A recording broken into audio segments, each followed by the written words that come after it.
Hi everyone, ఇవాళ మనం stroke గురించి మాట్లాడుకుందాం. రీసెంట్ గా one of my patients, sir last time నేను మీ దగ్గర అడ్మిట్ అయినప్పుడు నాకు బ్రెయిన్ లో బీపీ ఎక్కువ అవటం వల్ల బ్లీడింగ్ అయిందని మీరు చెప్పారు.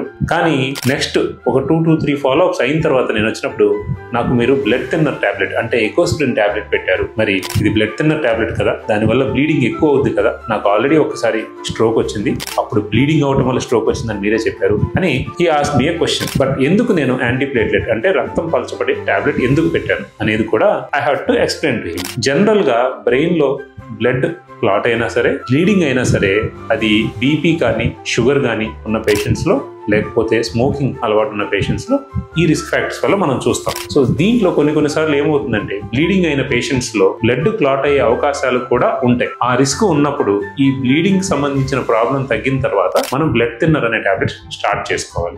సో ఎవరికైతే బ్రెయిన్ లో బీపీ వల్ల బ్లీడింగ్ అయ్యి పక్షవాతం వస్తుందో, బ్రెయిన్ లో బ్లడ్ క్లాట్ అయ్యే రిస్క్ ఉన్నప్పుడు మనం బ్లడ్ థిన్నర్ టాబ్లెట్ కూడా స్టార్ట్ చేయాల్సి ఉంటుంది, ప్రొవైడెడ్ న్యూరాలజిస్ట్ గైడెన్స్ లో.